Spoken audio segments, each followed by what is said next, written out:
down, down. Down, down, down. Igniting the fire within you. Exalting the melody of freedom.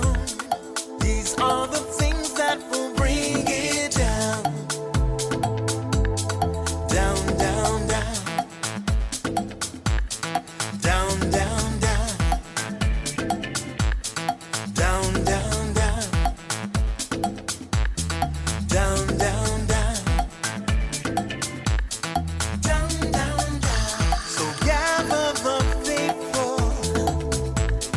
Tell everyone to stand and shout loud. Shout loud. Shout loud. Let's bring it down. Let's bring it way down. Let's bring it down. Let's bring it down, down. Let's bring it down. Let's bring it way down. Let's bring it down. Let's bring it down, down. Down, down, down.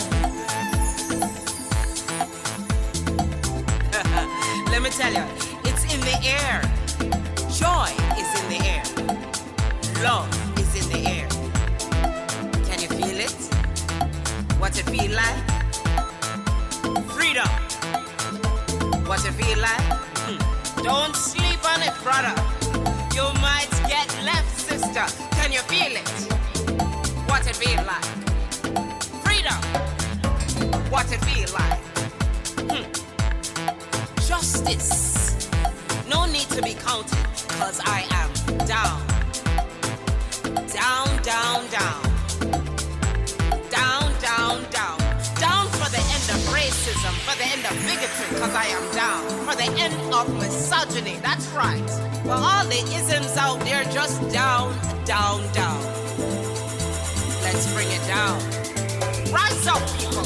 No more foolishness, and let's bring it way down. Riding the river of change into the cries of contrition. This is the way that we bring it down. Down, down, down.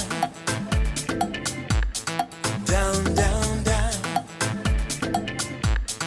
Down, down, down. Down, down, down. Down, down, down.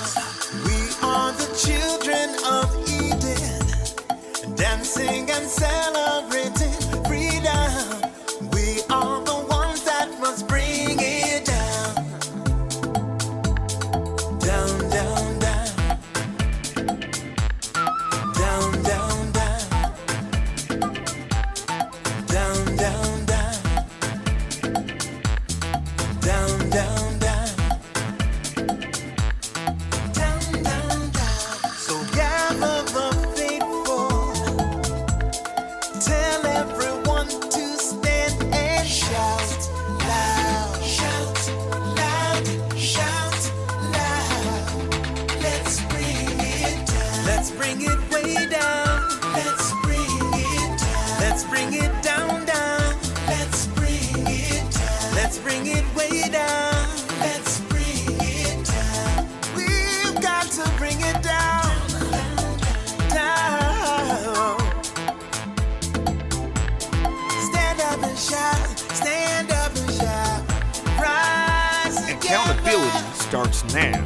The Eric Dawson Radio Show. Yeah. Rise up.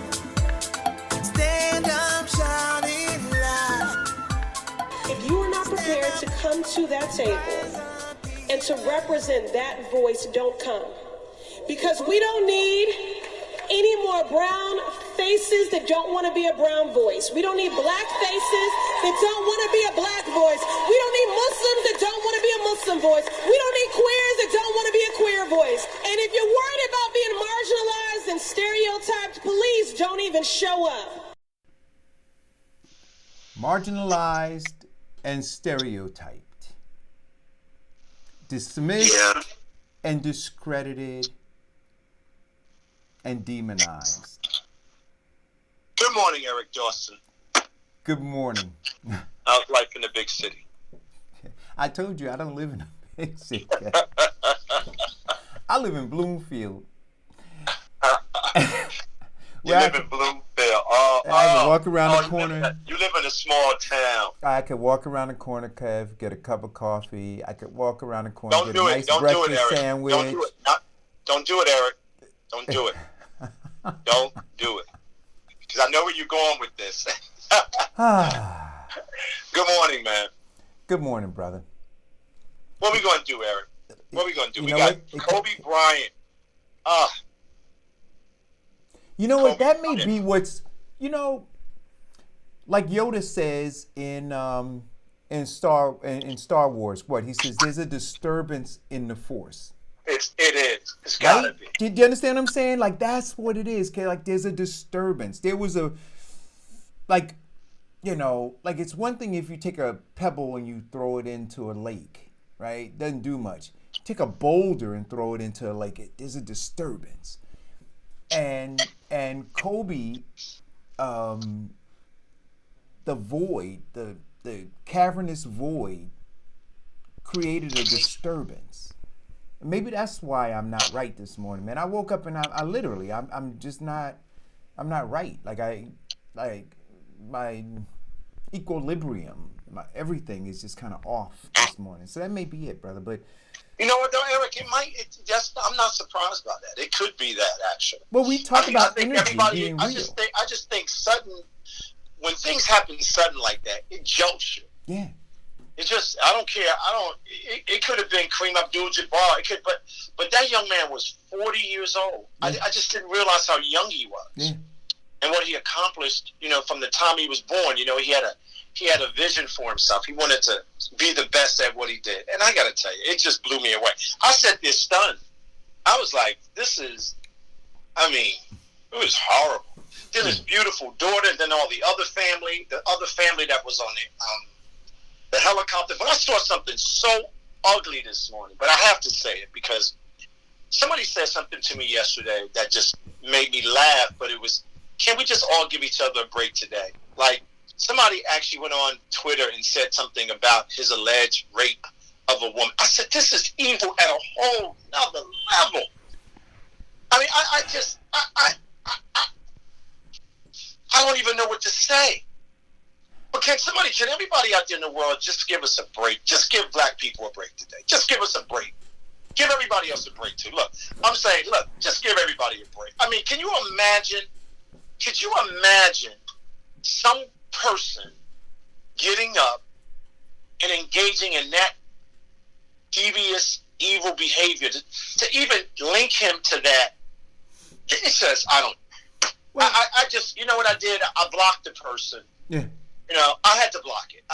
Well, that's all you can do, Kev. I mean, there's some people who it's just evil. They just have a darkness inside of them. They have a big hole, gaping hole that, they needed a hug when they were a child. They never got it, and they take it out on the whole world. And, I'm always reminded of that saying, hurt people, right? So when I look at things like that, right, yeah, right. I like that. Hurt people. So I look at that person and I say that they're sick, that they're hurt, that they never got therapy, they never got the hug they needed. I pray for them, hope that they do get some counseling, hope they do get a hug. But we can't allow that, those instances to keep us from, shining a positive light.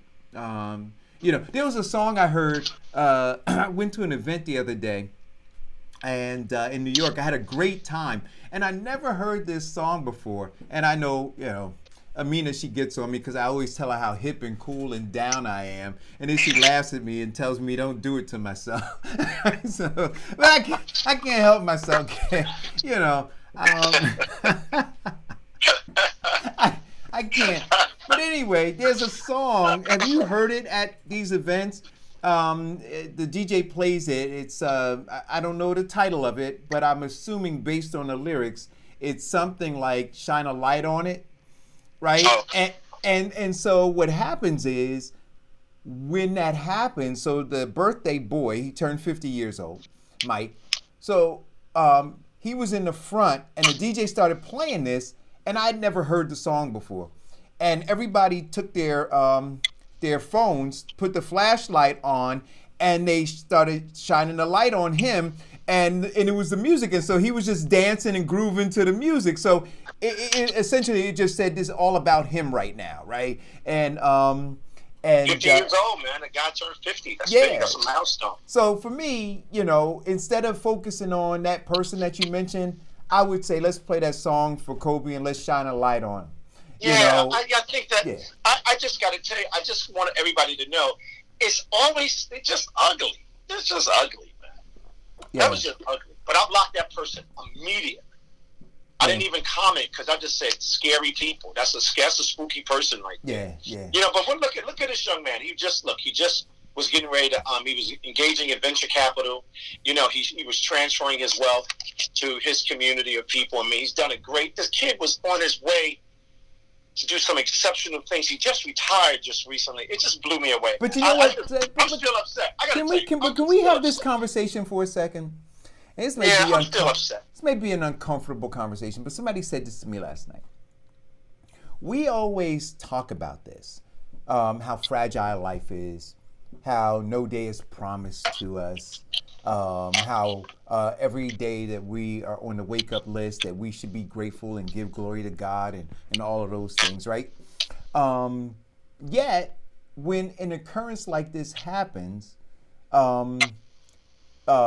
we are removed then from that faith and from that thinking that we previously had about how fragile life is. And I think, Kev, if we were to focus more on the reality of how fragile life is and not let this be a fleeting moment, maybe it would propel us to change some of our behavior. Right? Maybe it would propel us to change our thinking. But what happens is we'll have a 72-hour news cycle of this, and then there'll be another 48-hour news cycle when his burial is, right? They'll have that.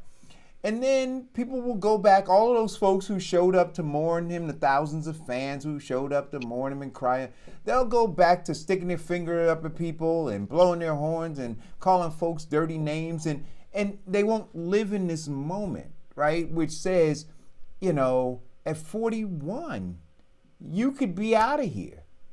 My uncle was 82. I got a 97-year-old grandmother. So we don't know when that time is going to come. And so what we do with the time that we have is important. And we need to reflect on that. So shine a light on it. I agree. Hey, listen. I can't tell people the way to live their lives, but I'm trying to be present in my life. Yeah. Well, I'm just saying that it would make. I think that it would make for a better overall experience if folks were present. So. I think, it's like being present. I have dinner with my grandkids every weekend. I only missed one Sunday thus far, so I've been pretty consistent. And I sit down and I talk with them, and I don't pass judgment. If they get out of hand, I might say something. But they're two guys, they're two boys, I get it. Some days they're on, some days they're off, right? But when I'm there, I make them put their cell phones to the side. I say, let's be present. Let's just have a conversation. So no phones while I'm here on Sunday. And then they still go and get it every once in a while. Then I have to take them off of it because they're dialed into these phones at another level. But, the thing for me about life is to be present. When you're with your kids, be present. Don't be on the phone. When you're with your family, be present. Don't be on the phone. When you're breathing, try to be present. Right. I think if you can practice that, that'll stop some of the bad stuff from, that bad interaction, between people.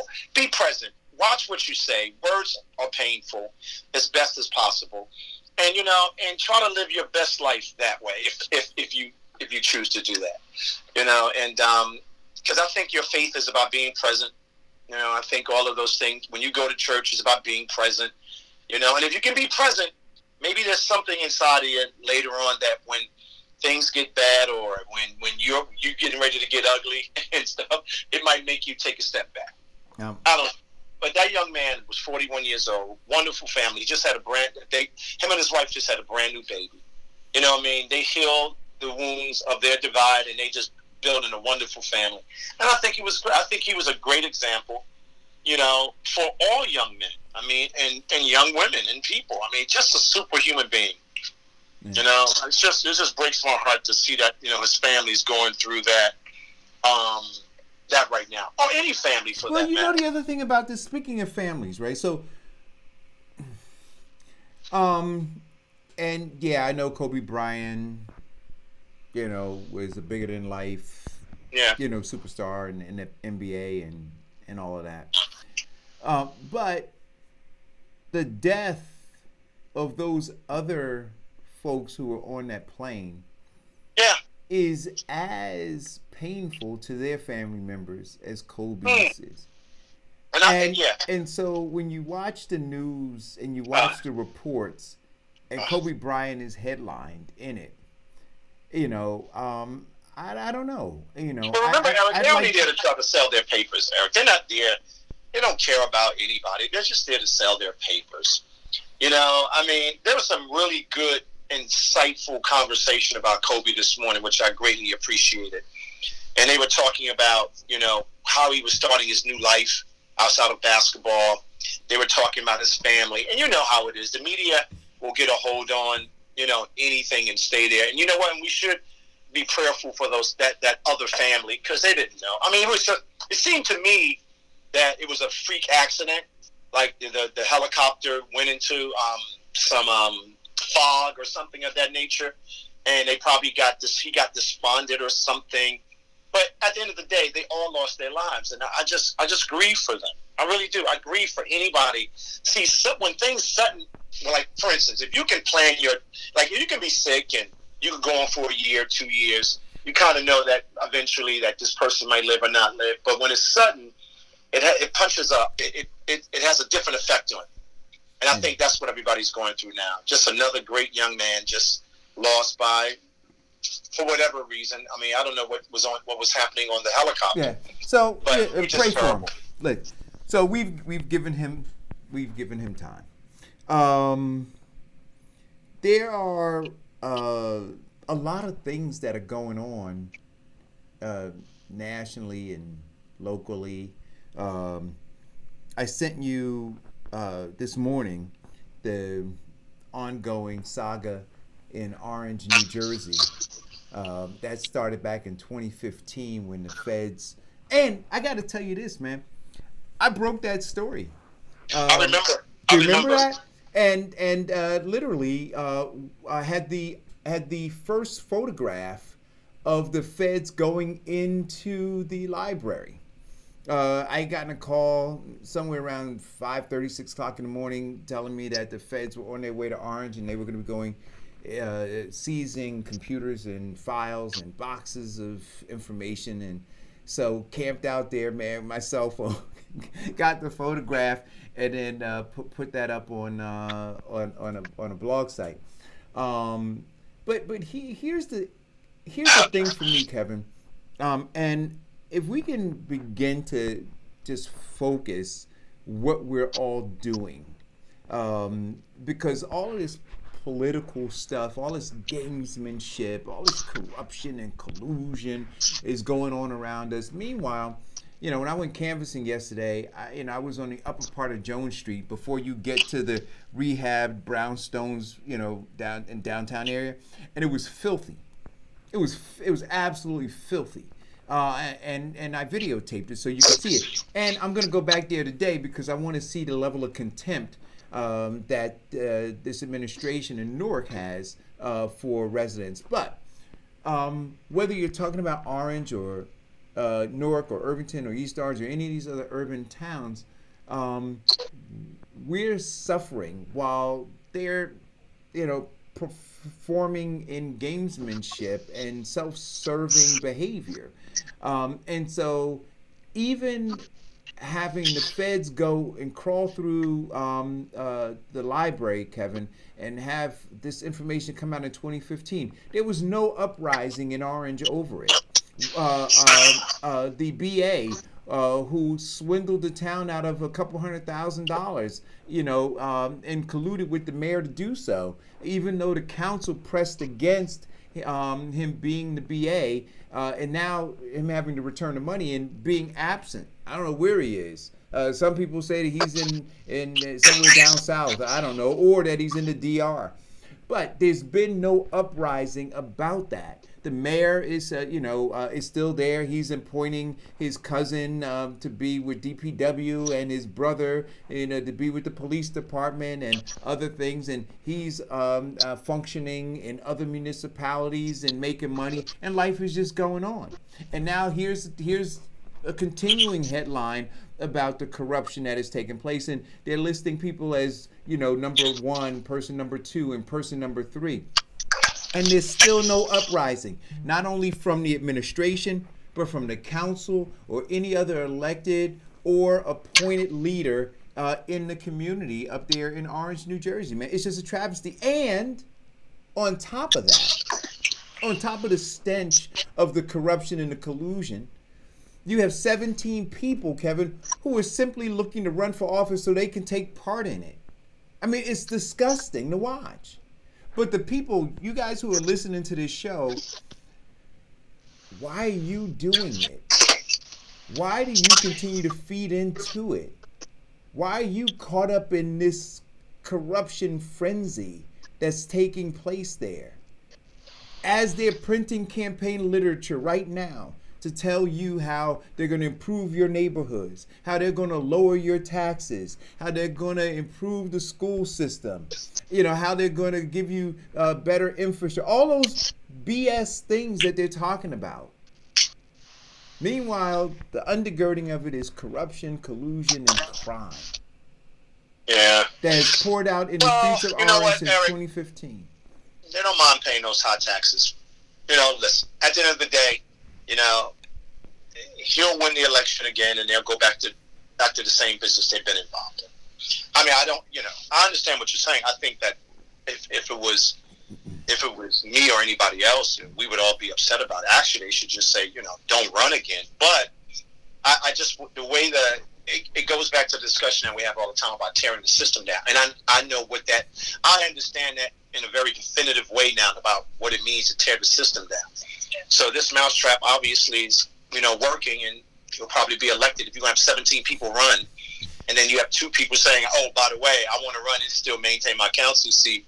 Come on, that's a perfect recipe for. So if they continue to keep electing him, it connects their values and their quality of life to him. So that's great. I mean, it's not great for people, but it's great for them. It's us against them, right? So. Orange is a residential town, so their taxes obviously is getting raised every year. So if they I know what you're saying. I know what you're saying. It's just mind-boggling. It is mind-boggling, right? You just gotta think about it. And look, and we talked about this morning. I said, Kev, I am spending more and more of my time just codifying language, just trying to cut out all of the fat, right, and just get to the leanness of the message. And the leanness of the message is, for me right now, and I'm evolving, but the leanness of the message right now is, as you say, the folks in Orange are going to die because their current circumstances are only going to get worse based on the fact that we can see evidentiarily that nothing is fundamentally or transformatively going to change. So, Eric, let me ask you a question. And we know this. We know this because the only way things are going to transformatively change is if we seize economic power and political power. And none of those 17 candidates who are running are interested in seizing political power or economic power. And the current administration has no power. Well, let me ask you a question. What is the issue there? Because I've read what you sent me, and I've read the article. Like, what is the actual issue? Well, they collude to steal money. Right. I mean, yeah. So the actual issue is this: there was money available, federal money available, to do some repairs on the library, and I believe on the Y there, they had put out for a grant, and they had gotten the money in, and these unscrupulous people created these companies, and produced invoices for work that was not completed. The folks who signed off on the invoices that represented work that was not completed knew it and signed off on it anyway. For exchange, they got a piece of the money as it came in. So it would be like this, layman's terms. Kev, I got this, I got a $100,000 grant to do some work. Listen, shoot me over an invoice telling me that you did the floor in here. Now, you don't know anything about doing floors, right? You know nothing about doing floors. In fact, you didn't even have a business, Kevin, before I got this $100,000. So I said to you, hey, Kev, go start a business. Go online right now. Take you, 4 minutes, create an LLC. After you do that, Kev, shoot me an invoice telling me that you just did the floors in here, and then I'm gonna issue you a check for $20,000 for redoing the floors. So now I give you the check for based on the invoice you gave me, and then I say to you, hey Kev, you know what? I want you to give me $6,000 from that $20,000 I gave you, or more, whatever it is. And now you cut me some money back, right? So now the floors never got done. You created this company, right, for the purpose of defrauding the government and defrauding taxpayers, and now you got money. So, and because a lot of this stuff was transferred or ATM cards and all that kind of stuff, is wire fraud. So this person actually pled guilty to it. So he's not denying that he did it. The thing is, all of the people who are now going to be implicated as a result of him pleading guilty. So, again, there is no uprising, though, right? So you're saying there was a kickback, right? So kickbacks. And kickbacks, right? So obviously, as you just pointed out, this guy is going to be talking some more. So it's probably a lot of other people behind this, right? Yeah. Yeah, and you know what? The thing that disturbs me about all of this corruption is that it's become so normal. It's just normal now, just normal. And people don't understand how when we say corruption, it's just not about taking money from someone. It's the culture that you create. It's the environment that you create to say that it's all right to steal. It's all right to do things that are going to have a negative impact on somebody else's life in government and or in business. And you have no remorse about it. So you create a culture. You bring people inside your administrations, if it's Orange, if it's East Orange, that are comfortable with being corrupt, taking money. There's a gentleman that was at the parking authority. I actually ended up realizing that I knew him. A great guy. He got a great job. He was moving up. But then he's out there selling guns because it's normal. It's like this normal thing now. It was just disturbing. Well, I really like the guy. Here becomes the question. I really love this guy. But here becomes the thing, Kevin. And I do agree with you that it's normal. But this is why I say to everybody that the issue that we see taking place right now on national television, we'll talk a little bit about the impeachment trial, but that is just a byproduct of what we see happening and permeating throughout our government at the local level, right? The county level, the state level, all the way up to the federal level. That's what it is. See, these people, they start off as local politicians. They learn how to be criminals from a criminal enterprise. And so then when we see them, on television and we start shaking our heads, all you got to do is look at your own local government. You see the exact same thing happening there. So there's no difference. Is there any real difference in what's happening in Orange and what's happening in Washington right now? Is there any real difference? So they're talking about all of the people who are around Donald Trump who are indicted or going to jail. Now let's look at all the people who are around Dwayne Warren who are indicted or going to jail. Let's look at the people around Ras Baraka who are indicted or went to jail. Let's look at these people. So we're sitting here fascinated that the President of the United States is engaged in what? In the same criminality, in the same collusion and corruption that we see manifest on the streets in our own neighborhoods. And we participate in it. So when you, Kevin, say we participate in our own homicide, well, yes, we do. Every election cycle. So instead of gawking at this massive train wreck that's all over the news right now, right? Why don't you focus on what's happening in your own communities with your own local elected leaders, and why don't you work on kicking them out of office? Well, did you see the video that Farrakhan sent us with the young man rapping? You know, I don't know much about rap, but he was talking about. You gonna rap for you and do a couple bars, Kev? Yeah, no, no, Eric. But I wanted to play it at the top of the hour. I don't know if you saw it, but it speaks to a lot of the things that we've been talking about on the show. He sent it to us yesterday. It was on YouTube, and we'll talk about it on the top of the show. But the thing for me is, I think all of us should be leery. We should all be concerned when the people that we give our power to, because that's what you're actually doing, are engaged in corruption. I think a lie is corrupt. I think being inactive in government and not protecting the people in your community is corrupt. So corrupt is pretty big. It's just not about the transfer of taking $1 to, a person taking money from you. If the system is corrupt, that means the system can't help you. And I think that's what's happening right now. It's so much corruption. You can't figure, it's corruption everywhere now. When I was growing up, corruption used to be right here, like in this little box. Yeah. Now it's like all over the place. The whole system is corrupt. It has metastasized. Yeah, it's metastasized. It's the cancer, man, that needs to be cut out.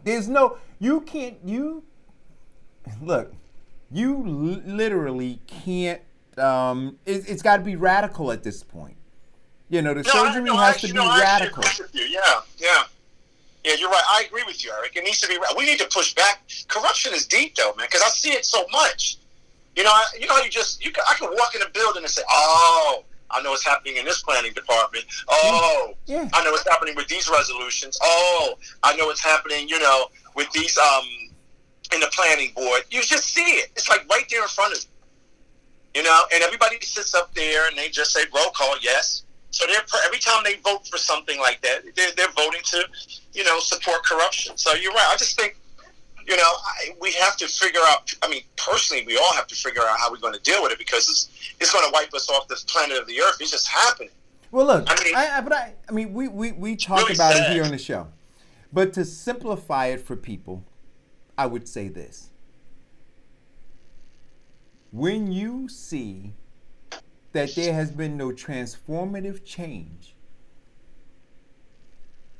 in your neighborhood, in your city, in your state, when you see that your people are still anchored to the very bottom of the socioeconomic ladder, yet politicians are coming and going, your mailbox every election cycle is stuffed with mail that has bullet points, beautiful photographs, and paragraphs of copy that wax on about how they're going to do such an amazing job. But you see that none of that has actually been realized.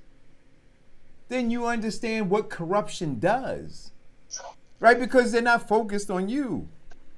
They're focused on enriching themselves. And you can see them getting richer. I mean, look, dude, I remember that guy downtown, Raz Baraka, had suits that looked like they were 2 sizes too big on him, right? And he just looked a wreck. Now, he's got these well-tailored suits. I mean, you could sit, look.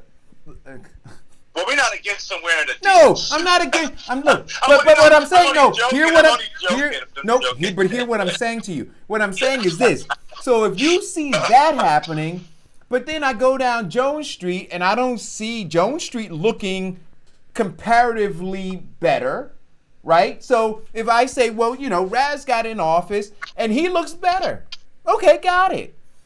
But when I go down these streets and they don't look better, I'm like, well, okay, I can see how he benefited, but I don't see how the community benefited. So no, I'm not.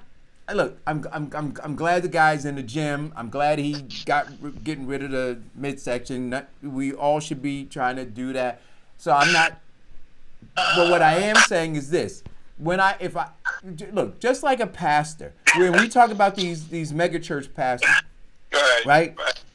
You know, they're flying around in, what is it, Creflo Dollar? Flying around in these multi-million-dollar jets, right? And then you look over here at the congregation, and some of them can't pay their electric bill, right? But he's pushing them to continue to make contributions to the church. So the two don't add up to me. So when I see these politicians, I see Tony Voss doing much better now. I remember Tony win. Now he's doing a lot better, right? When he became mayor, he gave himself an increase in salary. He went over, tried to get another salary job in Hillside to give himself some more money, right? Brought his son into City Hall and they're making money. So all these people are making money, but you drive through or walk through some of those streets in Irvington and you say, well, I don't see comparatively these people doing better. So you start to ask yourself, when these politicians go to work every day, are they working for you or are they working for themselves? Well, that's obvious. But here's the deal too. If your medium income is at $28,000, we broke that down so many different ways. What it really ends up being once you pay taxes and you do all the things and you pay your bills, you're at zero. If your mayor is making 200%, 300% more than the person that is in your city, that says a lot. That says a lot. I mean, that says a lot. That says a lot about the like, what are they thinking about? Giving themselves those kinds of salaries with no return on investment. But getting back to your point. Yeah. But, that's corruption right there. That's what I mean. People don't understand. People think corruption is like the transfer of money. It's not. It's bigger than that. And it has a long lasting impact on the quality of your life when you see that kind of corruption, continue to grow and evolve and expand every day. Look, you want to know corruption? Look at Obama, right? Obama came into the White House worth what? He had a couple of million from his book sales, though. Right? Yeah, that's all right. But did you see the look? And so some people would say, man, you're hating on him. But I'm saying, so that guy was there for 8 years, right? He did very well for himself. Very well for himself. His kids are going to be set up. He's going to be able to transfer some wealth to them, right? Michelle's doing better. Her profile was raised. All of that happened. But the people that he went there to serve, it's not proportionate. And I'm not saying that everybody should have the big spatial house that he has, Kevin. No, I know you're not saying that. You understand what I'm saying? But it's not, and that's where you can see corruption, right? That it wasn't about, it was about self-serving, it was about deal making, and ultimately it was about throwing us off the side of the boat. Well, as you said, side of the boat. Well, listen, at the end of the day, when you're in elected office, it comes with the price. A lot of times when people are in office, when they leave out of office, they basically have zero. I can tell you number of presidents that didn't have, wealth. Bill Clinton, Hillary Clinton, they were flat broke. Carter, flat broke. I could just go on and on and on and on. So, I can see why Obama is going to translate his presidency into, an infusion of huge wealth for himself, which he has the right to do. But to your point, though, while you're president, hopefully especially a president like him, he would have understood that, that transfer of wealth that's coming his way, he should have at least created an environment where we can participate and develop wealth in our own black communities that gave him 94% of the vote. I would dare say 100% of the vote, in 2 terms. So it should have been a responsibility of his, and he can't run away from it. I'm quite sure, he's uncomfortable about it. If someone asks him about what did you do, he wouldn't be able to answer that. And that's a tragedy because he could have done some more. I mean, one thing he did do, he transferred about $4 to $5 trillion, right? To another class of people. Can I stay on that for a second, and hopefully we can clear this up, but we may wind up having circular conversations about it. When we talk about what people have done, because that becomes a part of the maximum sophisticated confusion now, right? What have you done? What have you done? This one has done this one. This one has done that. I'm going to argue that the only two things that are important are seizing political power and seizing economic power. That's it. So that should be the measuring stick. And if anybody disagrees with that, call in 908-481-5499. But before you call in, hit the share button. Visit us on YouTube and hit the bell and all that stuff. But all of the other stuff is maximum sophisticated confusion. Because none of those other things are going to lead to any kind of transformative change. None of them. I don't care what you give me the entire list of what a politician that you supported has done, and I will tell you that none of it is going to lead to any transformational change unless there is a shift in economic power and a shift in political power. None of it's going to lead to any change. It's crazy. And when you start to think about it, or look, you don't have to take my word for it. Just look. Look over the last 40, 50, 60, 70, 90 years. It hasn't changed. Well, no, let's go back to what you said, though. You said something that was important. You're saying, and you said, unless it's focused around this area of power, right? Right. Right? So, if you're doing any work as a legislator or an elected official, wherever you are, it should be focused in that space there. Because I guess what you're saying, too, if it's focused in that space, all of the returns that we see, we don't get, we will see some returns for our various our various neighborhoods we live in. Is that what you're saying? Correct. Okay. No, I got it. That's perfect sense. That makes perfect sense. And I think that when you go to vote and when you get involved in the political process at any level, that should be your guiding principle, right? That should be your guiding principle. So you're right. So when you ask people about their platform and all of those other things, if they're not starting there, that's the most essential part of your platform that I want to use. You allowing me to serve you. My number one principle is to do those two things you talked about. That's it. That's it. Not to throw block parties. It's not that's logical. But let's that's be very, clear. very logical. My job is not to throw block parties. My job is not to. Let me tell you. But let me tell you. You're absolutely correct about that. And we need to be comfortable with saying that. And we need to be comfortable with talking about that. And we shouldn't admire it and other, like you said, maximum sophisticated confusion. That should be our number one issue for Black Americans in this country. And when we're identifying who's going to be working for us in those halls of influence, let's call them halls of influence, because every other community that I've seen evolve over the last several decades, they have used that as a guiding principle. So, so it's not foreign, right? It's not foreign to us. We've seen other groups do it. So we have to do it too. And we need to continue to talk about it. We need to force people in that corner and say anything else you're talking about is just useless. Yeah, I think it's the only thing to talk about. Yeah, I think it's the only thing. I think that all roads, and again, if I'm wrong about it, this is why we show up every day from 10 to 12 to have the discussion, right? So we can get to a right place. But I'm not sure I am wrong about this.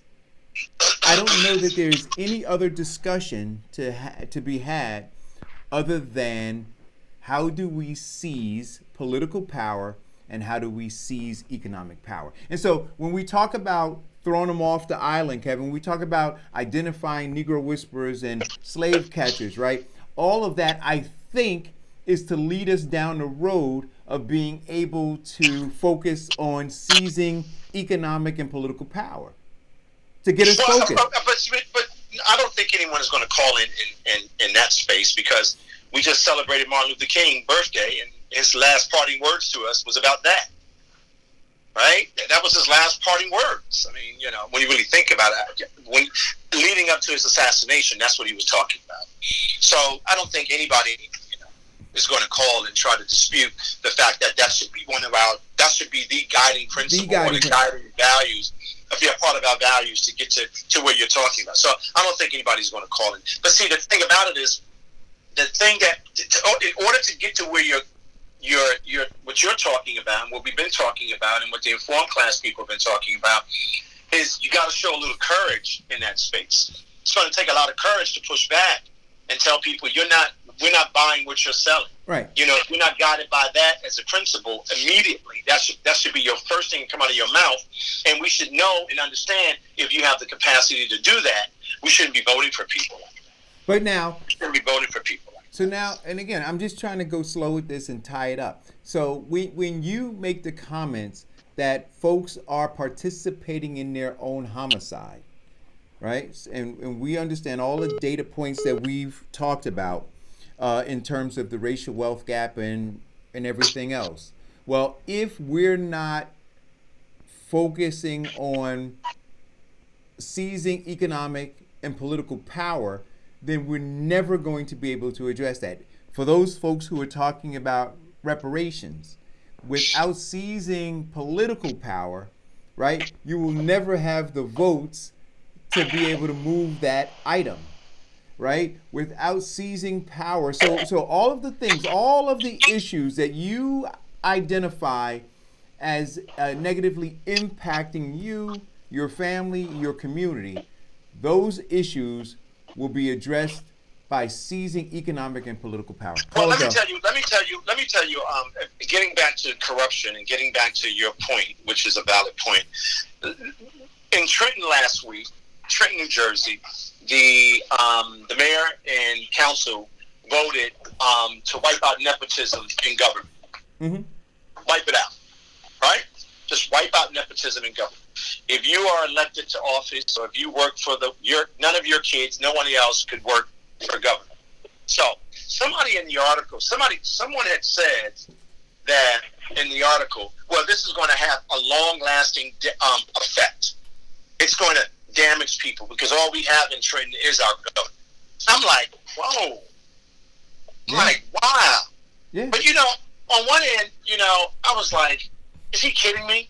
On the other end, I said, oh, no, this is a present reality. So we don't have any emerging industries. We don't look at our city as emerging markets. We don't look at how micro and macro, we can create macro and micro jobs. We don't look at any of it. They just said, listen, this is going to have a horrible effect on Trenton, the city of Trenton, because majority of our people, now, you have to understand, our people, my kids, his kids, his kids, his kids, his kids. Right. Right. They look at government as the industry, as the emerging industry. Call or go. Good morning, Eric. Good morning, Kevin. Excuse me. I have one question. Well, I won't say it's a question. Eric, I think you're right in the concept of what black people need to do, but I think you're wrong in the approach. And by that I say we're 13% of America's population. We cannot achieve political power, nor can we achieve political economic power in this country, being that we are not the majority, because it's democratic. So we're not the majority. However, we can achieve political independence. We can achieve economic independence, and there is a complete difference in those two. Because if you're looking for political power, we will never achieve it. I disagree. We will fail at that every time. I disagree. Right? It's not okay. We can agree to disagree, but just from my point, how can 13% of the country think that they are going to impose their will for personal success or equality in this nation without the partnerships? Well, let me finish. Without the partnerships of other groups willing to concede some of theirs. Right. So here's what I'll say to you. Your assumption is that when we say it's us against them, now realize this. When Dr. King was alive and he was going to get the check, he wasn't just going to get the check for black people. There were poor white people, poor Hispanics. There were all these people that he was. Let me finish my thought now. Example, brother, because they killed him in the process. Let me finish. You understand? Okay. Go ahead. Okay. So he was going for all of those people.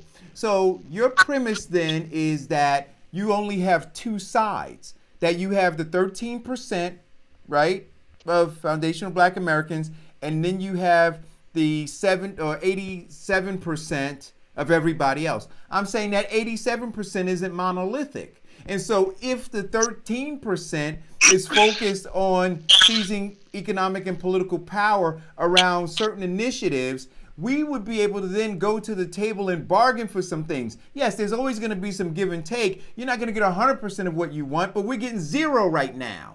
And I'm saying that if we were focused, right, we would be able to go to the table and say, okay, you know what, we're going to give this up, we're going to get that, maybe we'll give this up, and then you live to play another day. It's a chess game. You're always looking to develop your pieces.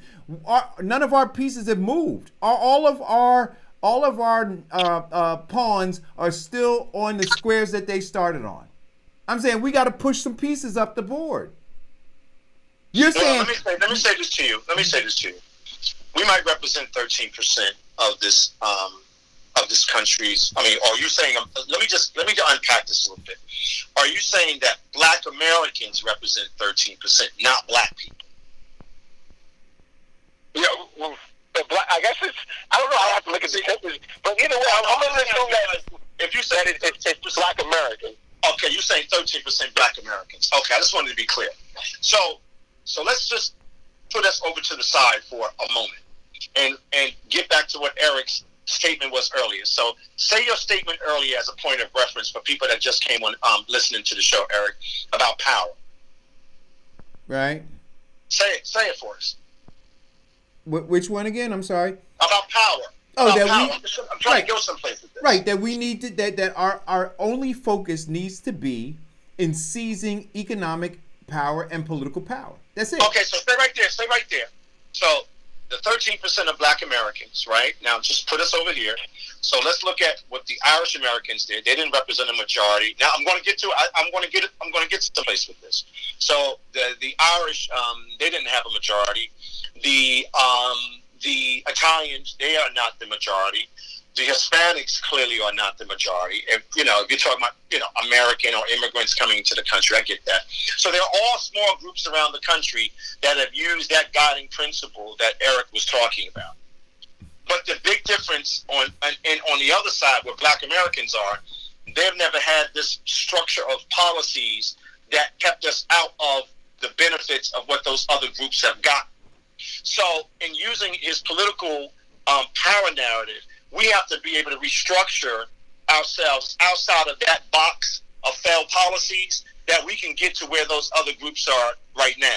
Now, if you don't do that, even with that 13%, if you're saying Black Americans, we would never stand a chance leading into 2053 in 20 years, like Farrakhan, right? So, but here's the other part of this that we need to consider. With that, outside of that 13%, all of those groups that I just mentioned get the benefits of white privilege, get the benefits of access to. They get all of that. You know why they get the access to that? Because now they have been put in the white category.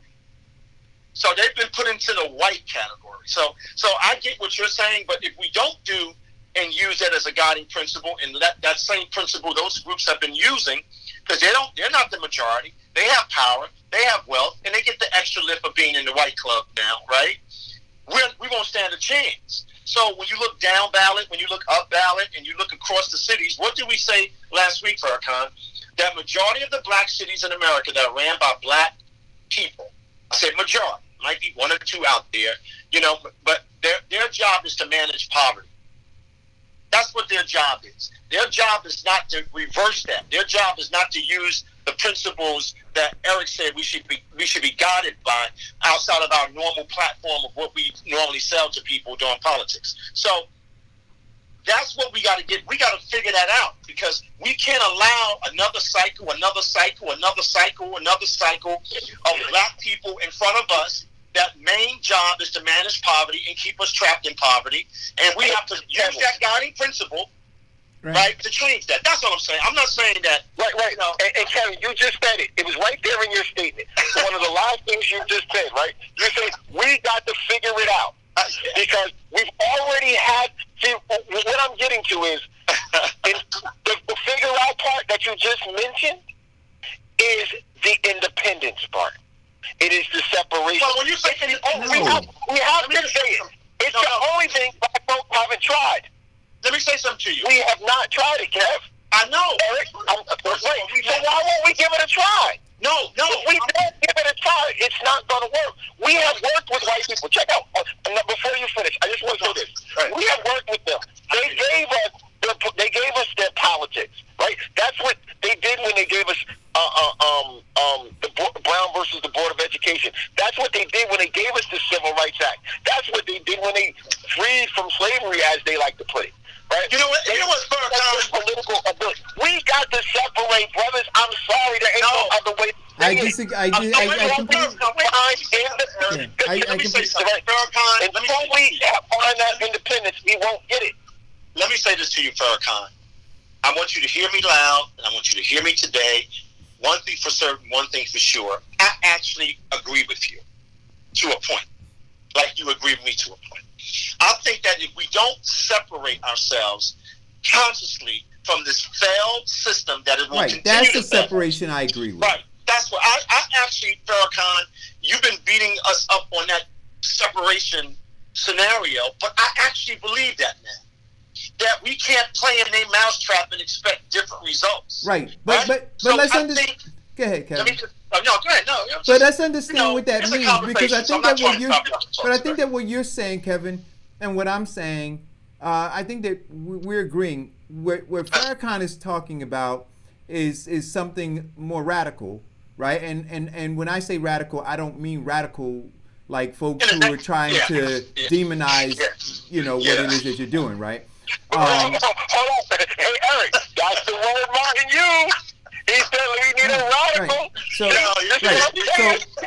said we need a radical. Right. So let me finish what I was going to say, though. That is what United States of America fears. They hate radicals. Right. The government hates radicals. Right. So We got to do it.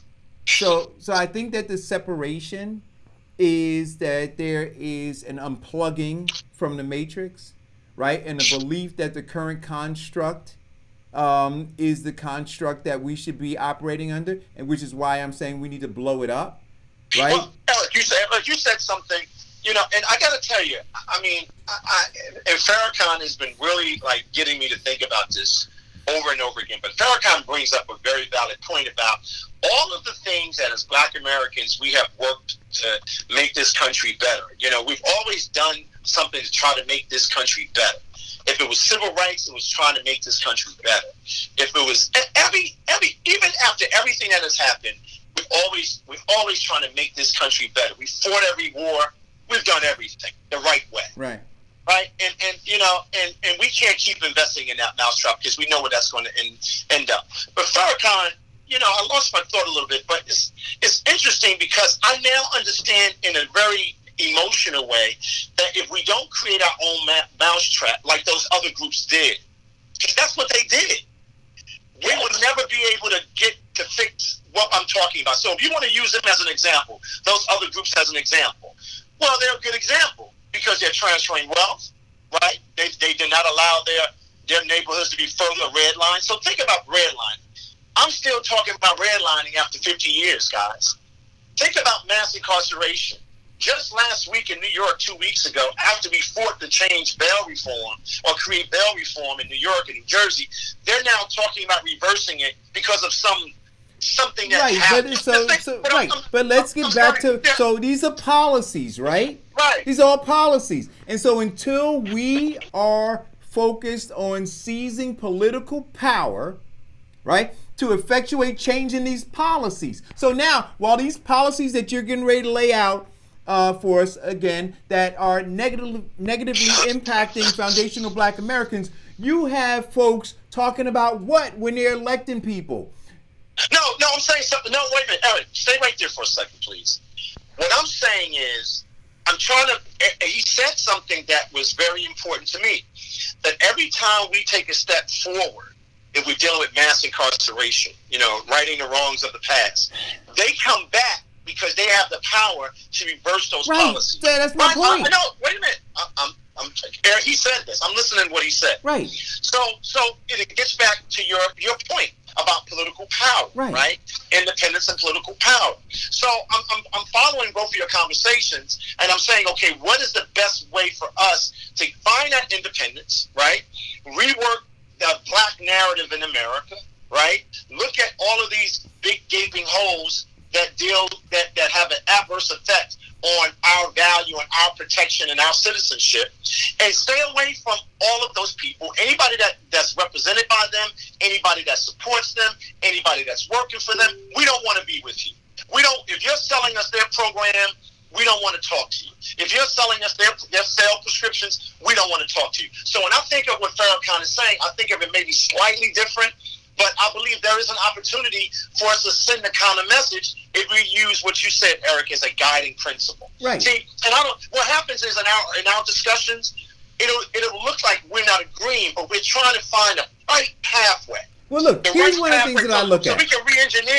So we can re-engineer these people that are listening to this show. Look, here's one of the things that I look at, Farrakhan, right? As part of us breaking away from the system, as part of us, you say that we need to separate, right? What I think that we need to separate from is the Democratic Party. We need to be a group of people who don't identify as being Democrats, but identify as being foundational Black Americans seeking to seize economic and political power. Now, once we do that, now you'll have, look at what happened, President Trump. What did he say after he got elected in 2016? His very first comments were, you know what, in the next election, I'm going to get more of the Black vote. Well, okay. See, now for me, I'm saying foundational Black Americans, their ears should have perked up. And they should have said, well, okay, what are you willing to give? What are you willing to give? Because if our focus, if our guiding principles are economic power, political power, so that's what we're coming to the table saying we want. Now, you're saying that in order for you to get reelected, you know, based on your razor-thin margin, that you're going to need to get more Black vote. So, well, Eric, you know, Eric, that's politics in its truest form, its truest nature. And if you use your guiding principle about power, I get that. But you know, let's get back to the Democratic Party for a second. I'm still, and I'm using the word fascinated because I can't say what I really want to say. I am so fascinated how Black Americans have become enslaved by this warped consciousness of the Democratic Party. The early Republican Party, where they're abolitionists and all of the people that were talking about freeing us and sent us all the protection in the South so we can, you know, start to be agriculturalists and do all the things to build during that Reconstruction period. And Lyndon B. Johnson was an absolute genius. He said, look, I'm going to give these Black folk what they're talking about. And we're going to symbolize this as much as we possibly can. And they're going to be voting Democrat for the rest of our lives. But now, if you go to Mississippi, if you're a Democrat voting in Mississippi, well, what's the difference between a Mississippi Democrat and a Mississippi Republican? If you're in Alabama, what's the difference between an Alabama Republican and an Alabama? Because all of it is ran by the same group of people. And Black people will go to the polls tomorrow, next week, and they will vote for the Democratic Party without reflecting on what this group or this party that we gave 100% of our vote to has done to us. Right. And their system is to keep us trapped in poverty. Don't talk about wealth. Talk about social programs. Don't talk about transfer of wealth. Talk about social programs. Don't talk about owning our own schools. Talk about social programs. The liberal program has been very effective in wiping out our ability to get to where you're talking about, Eric, right, and getting to where Farrakhan is talking about.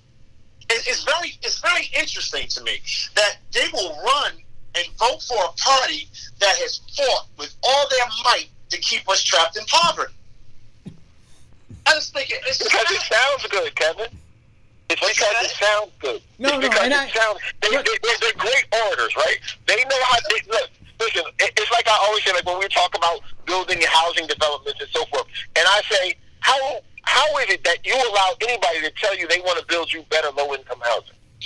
Like, that in itself, like, if someone ever says to you, I want to build you some low-income housing, you should, common sense would tell you this, look at that person and say, no, just give me some high-income living. Give me some high-income employment.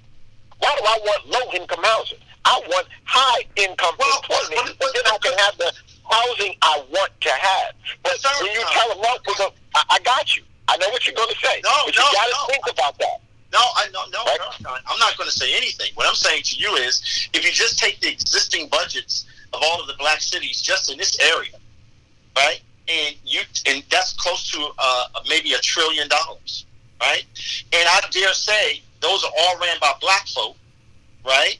And we don't get 0.5% of that 1 trillion, not even 0.5%. So right then and there, in our own neighborhoods, we don't even understand what Eric is saying and what you're saying. Right.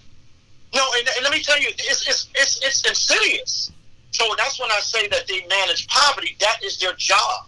And we keep promoting them to manage us into an extended version of horror. And all I'm saying is that we keep buying this your garbage's point. hope that things are going to get better. But the only way things will get better is if we seize economic and political power. It's the only way that they're going to get better. And so if they're not focused on that, and we can agree now that they're focused on managing poverty, then your life is not going to change. It's not going to change. And guess what? And that goes back to what Farrakhan is saying, right? We have to unplug ourselves. We have to. Do you guys like boxing? Do you guys like boxing? Do you guys like boxing? Yes. Okay. Now, we all know, in boxing, what does your boxing training camp do when you're about to have a fight? You separate from the media, you separate from everybody, you go and you train. Right? You don't let the other guy know how you're training or what you're training to do. Because I'm trying to get what you got or beat you. But let me ask you a question, Farrakhan. That is we've done that. Can you imagine? Check this out. Eric, because you brought it in the chest, so I'm going to take it in the chest. Would you ever tell your opponent what move you're going to make before you make it? Of course not, but I don't understand So, that. but that's what we do as black people. Every time we try to work with another group of people, we're telling them the moves we're going to make. We got to be independent and separate. No, I think that was a big First stretch. thing you do is you make sure your Right. training camp isn't seen by the other guy's training camp. Look, I think that. Right? And then, Go ahead. I think that was a big stretch. You got to do it. I think that was a big stretch, Rick, and I think that again, what we need to do, if we're going to use the chess analogy, is we have to develop our pieces. And you could figure out what you want to assign in terms of the bishops and the knights and the pawns and the rooks and the king and the queen, right, to our mayors and senators and assemblymen and congressmen, however you want to assign them. What I'm saying is this: if the ultimate goal is to seize power, economic and political, all of those pieces that we have on the board are not there to do that. Well, listen. None of them are there to do that. Here's the deal, Eric. You know, we all have to grow up now. It's grow up. It's like grow up time. And I think both of your points are absolutely important. We should all be discussing them. But I've seen a lot of great institutions in this country die because of one of the greatest existential threats to black man and in the world today, and that's the Negro whisperer. And I got to tell you something. I've seen it happen with the Nation of Islam. I've seen it happen with the Black Church. I've seen it happen in the NAACP. I've seen it happen in every great organization that was developed to deal with the black condition. And we have allowed these people to live amongst us. We have elected these people. We have allowed these people to speak for us. And I got to tell you, the number one existential threat outside of the economic condition, outside of all the things that we talk about, is that Negro whisperer. Sure. Malcolm X talked about it. Martin Luther King talked about it. I can go on and on and on and on and on and on. And we don't want to deal with it. And guess what? And until we cut that virus out of these neighborhoods, right? Until we cut that virus out of our local government. I'm going to emphasize local government, right? We will never be able to sit at the big boy table and do what you and what Eric is saying. We have to deal with the denial of our blackness and denial of what we've allowed these Negro whisperers to do to us. And we see them every day. We talk to them every day. You know how they start their conversations off, right? You know how they start their conversations off. And we have to show some courage when we hear them, when we smell them, when we see them, to call them what they are. You know what? If you were in any community and they saw a group of people within that community working against their best interests, or keeping or engaging you in poverty propaganda, or herding you like cattle, and managing levels of poverty, keep you trapped in poverty. That is the exorcism. That person, those persons, we have to identify them and walk away from them and send them out of this town or any other town you live in. But Kevin, you just said something very, very pivotal. And that is, and what you said was that if people in the town saw that there were folks who were operating against their interests, right? What I dare say is this: because of the miseducation, because of the conditioning, because of the condition, right, and how we have been socialized, I don't think we see it. I don't think that we see it. So these folks are operating. I agree. Against our best interests, right in front of us, and a lot of us have not been able to discern. Well, I got to tell you, Eric. That's a very good point too. Yeah. And I think that it's become cult-like now. Yeah. It's like we've allowed these people to build cults of personality. Cults around them. You know what I mean? I don't know if you've been watching. It's like they're like black people have fallen into this malaise. It's like we're part of a cult now. And I watch this, and it's intriguing to see it. And I think your point is valid point. So I'm going to read some people thoughts in the feed. It's hard to attract any new business in the downtown business district when your potential consumers are faced with these street elements. Just Shady Lathan. Just Shady Lathan at Donna Jackson. So basically, the commercial spaces are being warehoused for potential businesses. So they must have had a conversation. Antonio Henson, independent political and economic power comes first. This is the leverage needed to move forward. It's not either or. I got that. Can you hold on for 1 second and keep up the show? I just got to do something. All right. And so, so if we conclude, guys, that it is political and economic power that we need to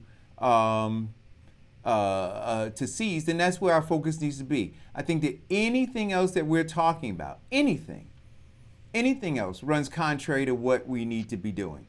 I just wanted to change the screen so you're not distracted by Kevin's absence. But that's where the focus needs to be. And Farrakhan, if you're still listening, well, two things. If you're listening, whatever the audio is that Kevin was talking about that you sent us, if you can cue that up, and when you call in, maybe you can play it on your phone, and we can play it through the system here so people can hear it, whatever that song was. But if we're not addressing these issues on a local level, and that's what I was saying the other day. So if a district leader is knocking on your door and asking you to vote for him or her, the question that you should be asking is, how are you going to advance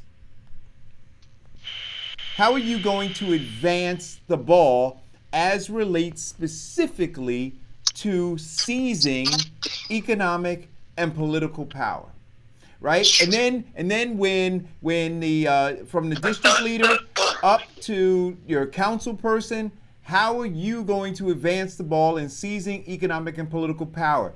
Your mayor, how are you going to do it? Your assembly folks, your freeholders, all of them. How are you? None of them have been asked that question. None of them have ever answered that. So when we say nothing's been, some things have not been tried, I'm saying to you, that's never been tried, right? They've never been asked to answer that question. And we hold every year, and I'm sure this year there's going to be another Black Issues Convention. And I think that we should do away with them. And I think anybody who goes there should just literally just dig a ditch too. Because the only issue is that we don't have economic and political power. That's it. That is the issue. That is the existential threat. I wanted to say before I got off, but Kevin actually mentioned it from the last comment that he read from a gentleman. I don't know what the guy's name was.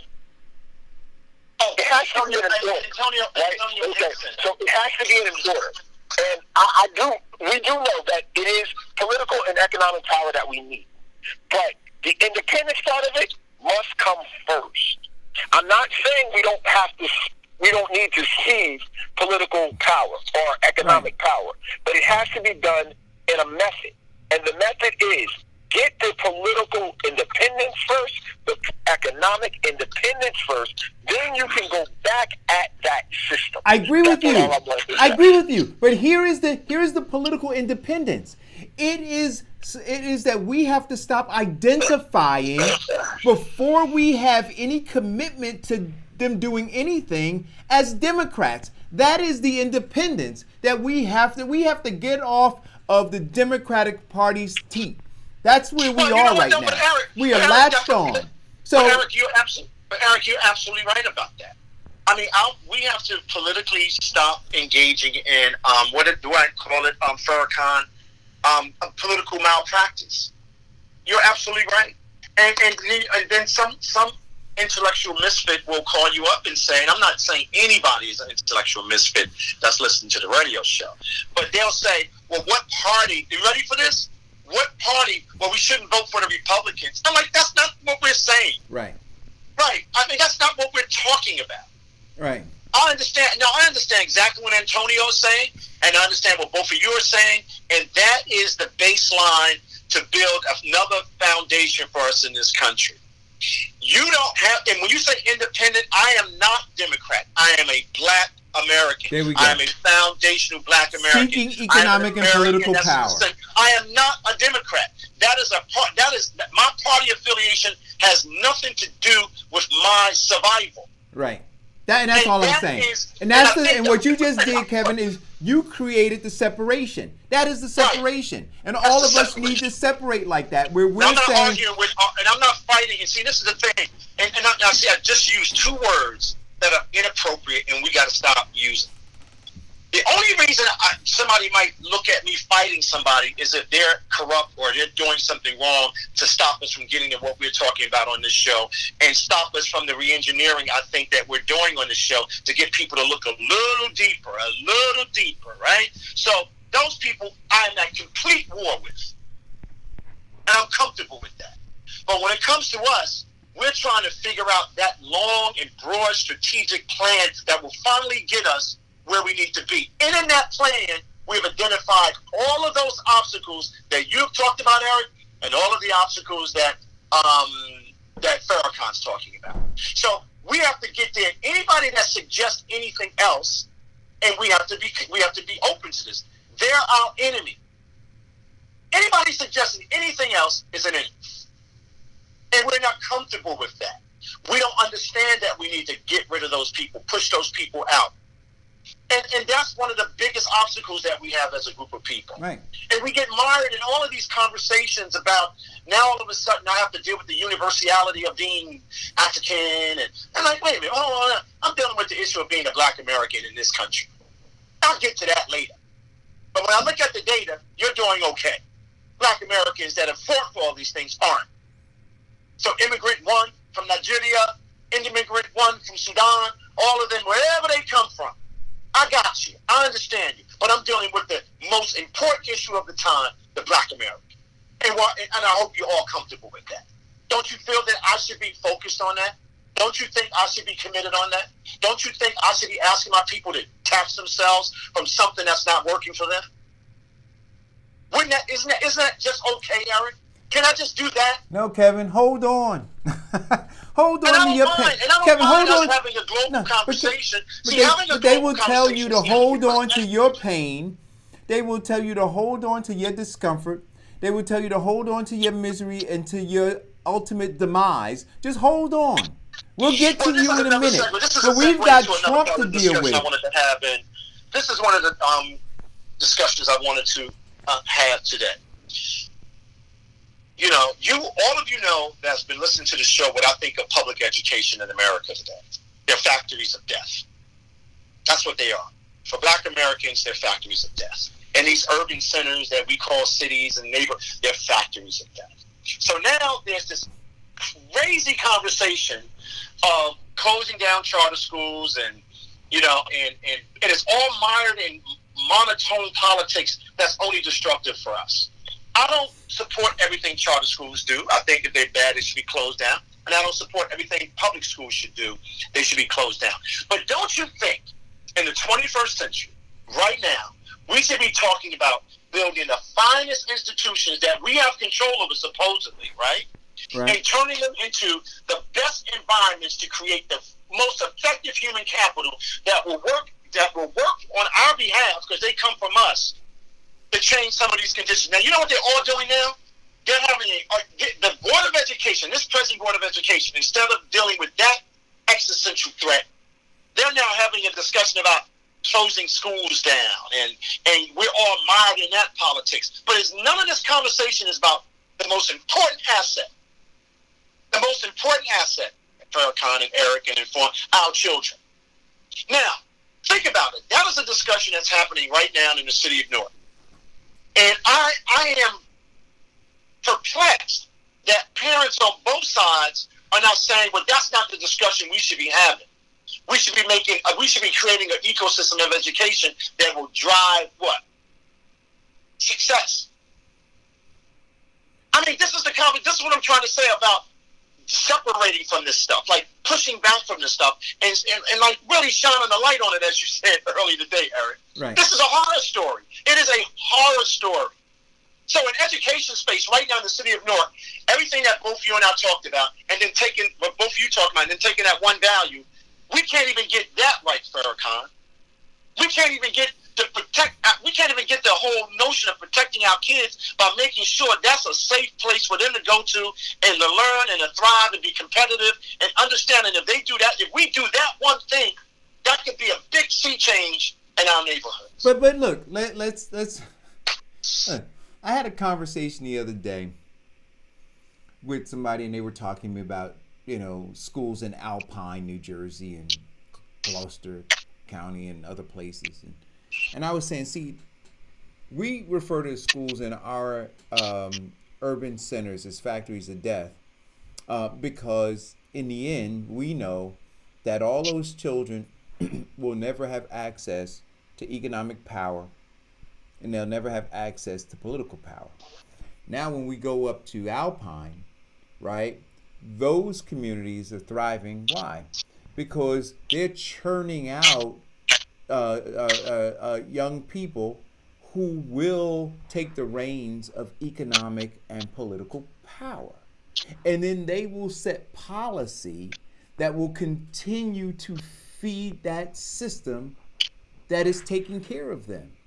There's the dynamic. You know what we call that in my household, in my family, growing up? It's called ownership. Right. And so in the conversation, and maybe, and this is what I'm saying again, Kevin, I think it's detached, right? So the folks who look at the schools here, I don't think that they are really understanding the real value of it and what the end game is. And so to you again, Farrakhan, it is just developing the pieces on the board. And so we know that if they're not focusing on whatever the policies and agenda is for these charter schools or traditional public schools, if the end game is not to prepare people to seize economic and political power, if that's not the goal, then they're dying. Then they're dying. And so you got to tell me, you got to get through all the subterfuge. You got to get through all of the BS. And you got to explain to me how the decision that you want to make about these schools, how is it going to lead to my goal, which is to seize economic and political power. Now, that may not be immediate for me, but for those young people, right, who need to be able to compete in these emerging job markets, it will be for them to seize economic and political power, but they will be ill prepared to do so. Meanwhile, their counterparts, just an hour away, hour and a half away, they're being prepared right now for war over the seizure of economic and political power. Now, some people would say, oh, it's the, I get this a lot too, oh, it's the policies. Well, we're in charge. Supposedly, I'm just being funny. I'm being funny, Eric, so don't. Yeah. I'm just being funny. But we're in charge. So now think about this. So all of the policies that are in place that have a negative impact on our kids for the last 25, 30 years, and some of these school districts, majority of these school districts, have been run by black people. Right. So it goes back to my point earlier. Yeah. They're there to manage poverty. They're there to keep us trapped in poverty. They're there to continue the miseducation of the Negro. Right? So who's doing that? That is who? The Negro. That's right. See, you see my point? You see, so we can't get to independence. We can't get to a coherent plan. We can't get focused on the future. We can't have a strategic plan that includes economic empowerment, education, opportunity, all those things that we know that build great societies and build great communities, not good neighborhoods, not great neighborhoods. If you're a community, you're past being a neighborhood at that point, right? So think about that, Eric.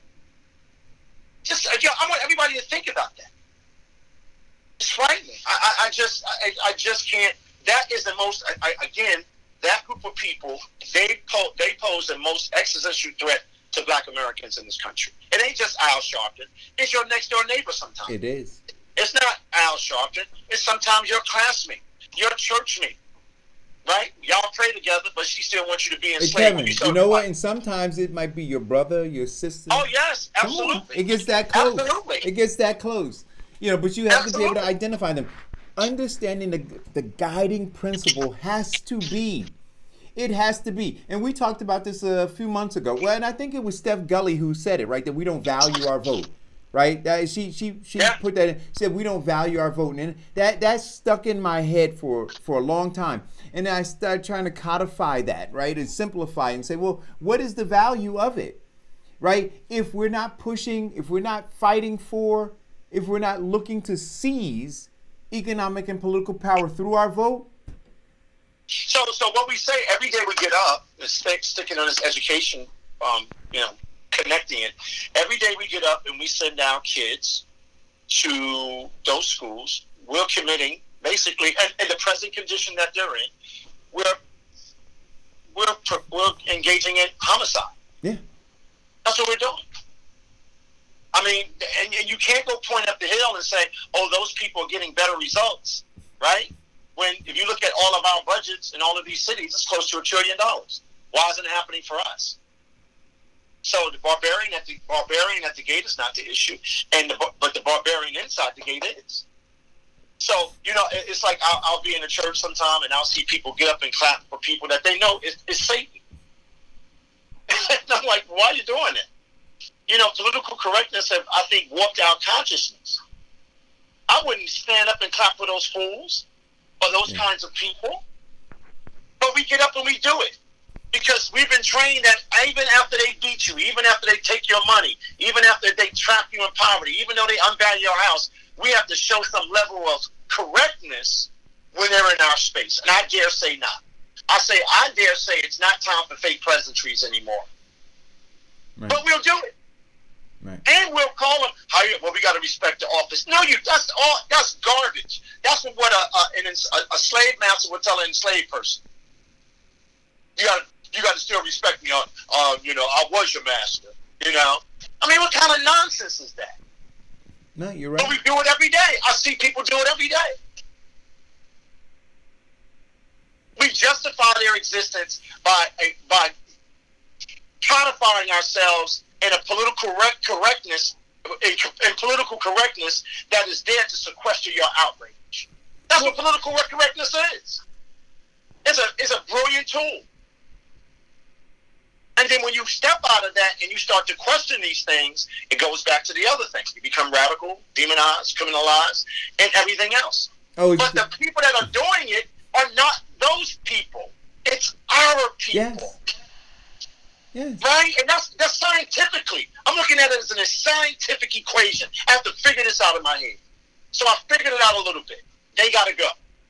Before we get to what Farrakhan is saying and before we get to what you're saying. They got to go. Yeah. Yeah. So part James of Baldwin said it. So part of the separation again. I can go on. I can't remember all these, but I've read this stuff all my life. So part of separation again, I believe, is breaking away from this social engineering that has taken place. So I agree. When we're reading these books and we're talking about these things, it's important to have some introspection and to say, you know what, I've been thinking about it like this. I need to shift my perspective, right? And that's separating, right? You're separating from this old way of thinking about it. into a new way of thinking about it. So there are degrees of separation. So I'm not discounting when Farrakhan says that we need to separate.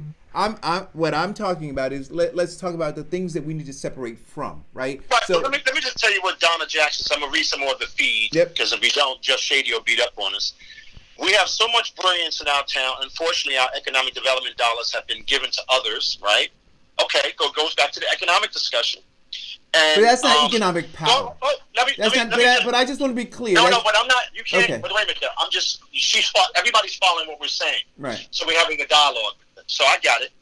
Have been given to others, and no one in our community, regular people, have access to these dollars to build businesses and bring forth their dreams. Right? Okay. Kevin, they are getting ready to overtax their homes and push the value up and price homeowners out. These are all negative. It's by who? The Negro Whisperer. See, I'm reading it. I'm seeing it slightly different, right?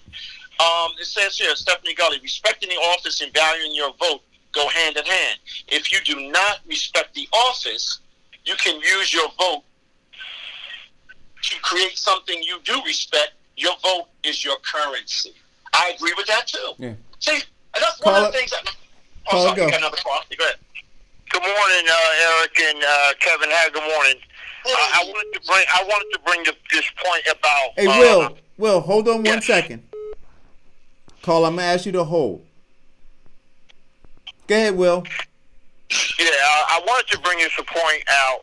You and Kevin talk about politicians and being accountable and all this. Me and you cool along with Kevin. But bottom line is, listen, here in Orange, New Jersey right now, okay, you were talking about the 17 candidates running for council, because I tuned into the show while I was at work, on my phone, and, got an opportunity to listen to it, and we talked about offline, about due office holding. I think either you're going to run for mayor or you're going to run for city council. You can't run for both. You know what I mean? And all these people running for city council in Orange, 17 people, we haven't seen them in a while. Some names, the current council people, hey, I mean, listen, it is what's going to be, but, we allow it. Right. We allow it. Well, you know what? I'm going to go out on a limb. We allow it in all communities because, I don't like the idea of, you running for council, you running for mayor. Either one. Either you going to run for office, you ain't going to run for mayor, you going to run for council. So, other than that, here in Orange, our mayor has been, in office for almost 2 terms, and and right now, what we're doing right now, as we speak, to make the quality of life better. I'm a resident. I'm a district leader. I've been the county committee person since 2004. I do for my community. I don't know what other county committee people do in other cities, but I do.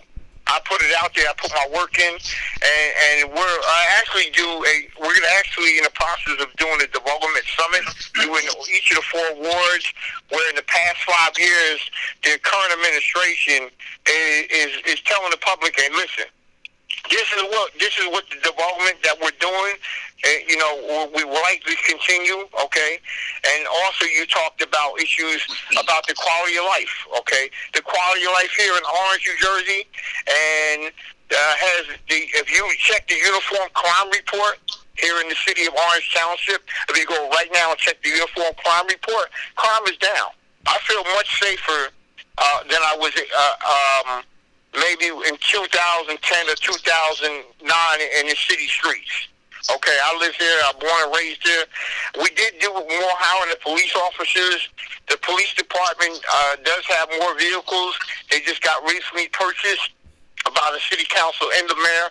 And we also recently hired 15 firefighters and trying to get apparatus, to address issues. Can I stop you for a second, Will? I got to stop you for a second, and I got to talk about this, and then I want you to continue. When the number one issue, and I'm not saying that crime's not big in urban communities, right? But when we talk about it, and we talk about driving crime down, I want folks to understand how crime gets driven down. It gets driven down by arresting folks and locking them up, right? It doesn't get driven down by creating opportunity, right? It doesn't get driven down because you don't see the job numbers go up. You don't see the educational system improving. All those indicators that talk about stability and longevity, right? You don't see any of those things happen. So what you do is you take the criminals and you lock them up. And then at some point they come out, right? And then crime goes back up again. Or those who come through the failed system realize that they have no opportunity, and then they become part of the criminal class, and then you got to go lock them up too. So all you're doing is feeding the system, right? They become the commodity to the wealth. The system, Eric, is this. Okay, we also have a program here in the Orange community. Okay, when you do get locked up and you cannot pay a fine, okay, they do community service. They're assigned to the judge, the municipal judge assigns the offender to a community service program where they work them hours off, and that's within the DPW department. And that's what they do. Okay, and that's some of the issues that we are addressing in our community. And I'm a district leader, and I'm on the front line. So when you guys talk about district leaders, I'm one of the guys on the front line. Well, you know what, Will? I appreciate that, Will, and I appreciate you being on the front line. I really do. And you know what?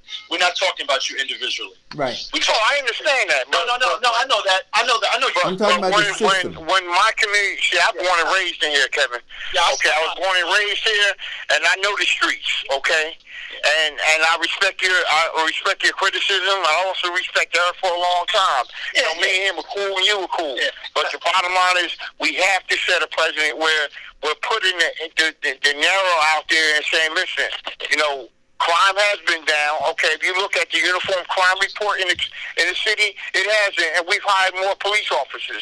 And we're now in the process of. I can speak as I go to the city council meetings.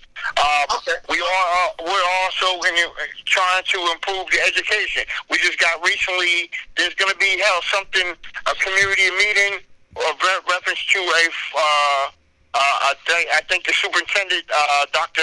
Fitzhugh, is going to be hosting a community forum this Thursday in one of our elementary schools and stating the strategical plans of how we're going to move our district in within the 10 next school years. I was going to bring a point where Kevin was saying this morning about education in New Jersey. Urban schools are shortchanged right across the board. Well, let me just say this to you. I mean, first of all, I appreciate you giving us a rundown of what's happening in Orange. But when we're having these conversations, I'm not really having a micro. And I got to be honest with you. Those indicators that you use, right, those are old kinds of indicators that we need to move away from. Right.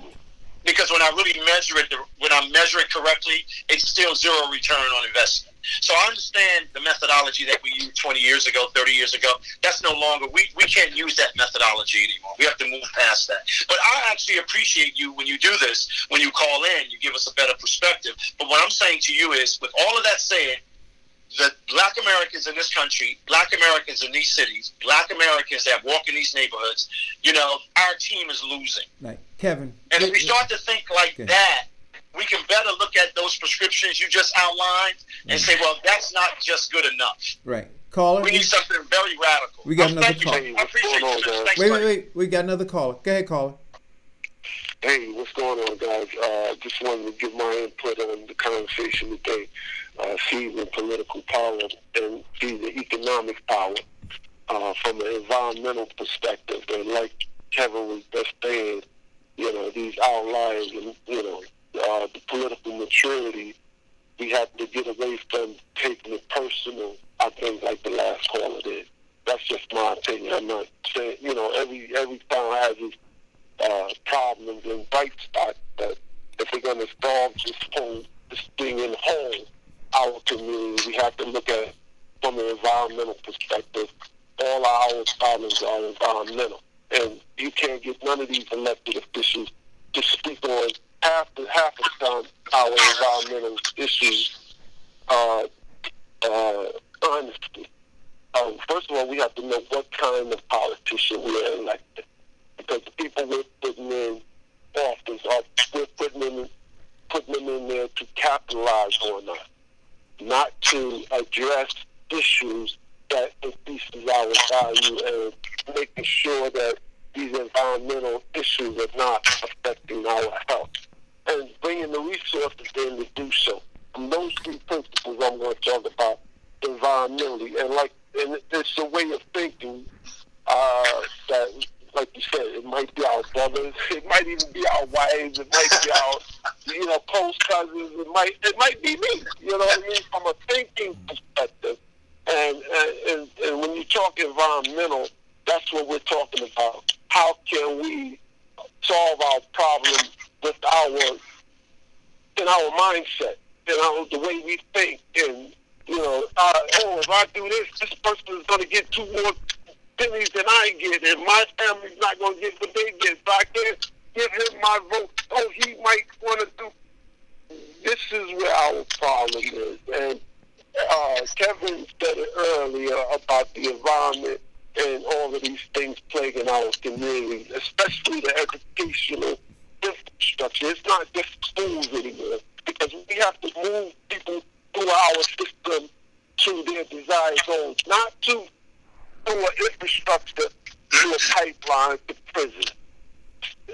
These are the type of environmental things we have to address. So when you start talking about factories of death, the commodity is that I'm gonna make a good prisoner out of you. I'm gonna make what I mean. You're not gonna be an asset or a value to your community. Right. So, but that's all I wanted to add to the conversation. No, I want to talk all day. Hey, thank you, Mike. Thanks I for want the to read call. something. All right. Thanks, William, for calling in. Donna Jackson says there are 3 separate oranges. The homeowners in certain areas of wealth get better services than the tenants living in the building. Sad but true. Stephanie Gully said, I was thinking the same thing. I guess it was, I know. Okay, let me start here. Stephanie Gully says, so what happens if a person wins both seats? Does the Dem party get to appoint someone in the vacant seat? Going to back what Will Hathaway was talking about. Donna says crime reports mean absolutely nothing. Donna says crime isn't reported, especially from the immigrant community. Right. Culture says Orange went from appointed school board to elected school board. Some folks did not want a democracy electing the school board. Okay, I just wanted to give some feedback. Right. But here's the last piece I want to say about this. And thank everybody for getting in the feed. I like that. Diane got me all trained to do this when she's not on the show. Hey, wait a minute. Is she out of the country? I know she said she was going away. Oh, I don't know. I didn't. Oh no, because here she is. See, speak of the angel. Speak of the angel. Tell us. Hello, Diane. Good morning. How are you? Good morning. Hey, good morning.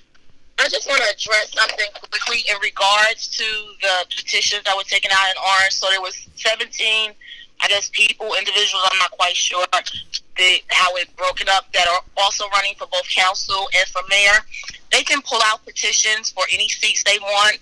However, the clerk is only going to allow them to file in a run for one seat. So there's some clarity. So a lot of candidates always pull out petitions for both the council seat that they're running for re-election, and they may be pulling out also petitions for mayor. They may not necessarily be running for mayor, but their name is listed because that's the person who went and got the petitions. But the clerk is only going to allow them to run for one seat. So let me ask you a question, Diane. If you read the article last week, I believe, they said that the council was going to potentially vote on an ordinance to change that in their city. That's what I've read. I mean, maybe I'm wrong. Well, that sounds great, but election laws come down from the county, not from the city. Got it. I got it. Oh, I got you. Okay. So here's the last piece I want to say about what Will said. I tell you, it really gets to me, and maybe it's because of how sensitive I've become as I'm dialing in more and more on these issues.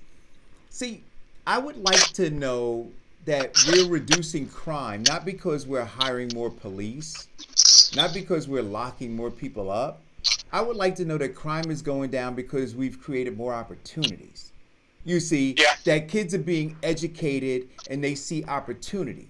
See, but as long as we're not seizing economic power, right, and as long as we're not seizing political power, then we can't provide those opportunities, and it's not sustainable. is what I'm saying. So if we continue to say, well, you know what? We crime is up. So what do? We pour more money into the police department. We lock them up. Well, then we're just feeding into that beast that we say is the prison pipeline, right? Well, can we stay right there at the prison pipeline and shift the narrative up to South Orange Avenue, where they're talking about they are moving ahead to build a prison. Now they want to count it as a hospital for the mentally ill. I guess the black kids are going to be classified as mentally ill. Is that what they're saying it is now? I'm being cynical here, but I'm saying to myself, so you're going to classify the black kids, right, the prison pipeline, school to prison pipeline, and say they're mentally ill and then lock them up? Or you're going to create a hospital and suggest that, it's a hospital now, so everybody that's coming in there with gunshots, they'll get to stay there after they leave the hospital. See, I mean, when I hear these kind of conversations and this maximum sophisticated confusion, they're getting ready to build a prison. Look. They're getting ready to build a prison up the street from several schools. So when our kids are walking home, they see a prison. When our kids turn on TV, they look at the horrors of life. So think about it. They're building a prison. And who runs this city? Black man. Who's majority of the people on the council? Black people. No, he doesn't run the city. But see, we got to, but he does. That's my point to you. He doesn't run the city. You can't stop me from talking before I finish my point. But go ahead. I'm finished now, so go ahead. But he doesn't run the city. That's my whole point, but see, right? Now you see, I got this. See, now, wait a minute, though. See, now you interrupted me just to say that. Okay, you know what? No, but I understand that, Eric. I got that part. But I'm saying, but there's a prison. I get your point. Yeah. You got me on that one. Right. You scored a check. But they're building a prison, and now they're trying to say that is something else, and we've identified that as maximum sophisticated confusion. But that's corruption right there. Yeah. Like that's when you lie to the public. That's corruption. That's corrupt. And it fascinates me that people don't tie that together. When you lied about the condition of my water for years, that's corruption. When you put people that can't do the job in servicing our less fortunate and put them, that's political malpractice. That's corruption. Look, Political malpractice is corruption. Look, again, if we look at what's going on, just look at our neighboring towns. Look at the ones that are successful, right? So you look at Summit, you look at Westfield, you go up to Bergen County, Alpine, you look at those towns, it is clear that their government is focused on policies, right, that will continue to allow them to have economic and political power. That's it. We don't have it. We don't have it, and no one is fighting for it.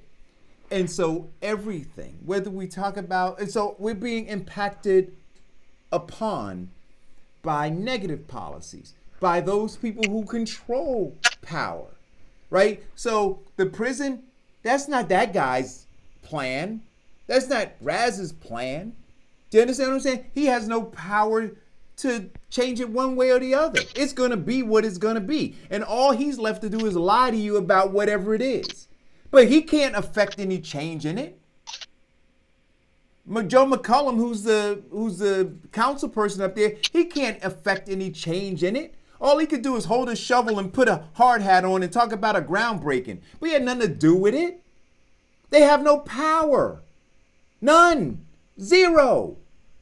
And until people understand that, every single thing that you see happening, there's some puppeteer behind them that is moving their arms, moving their mouths.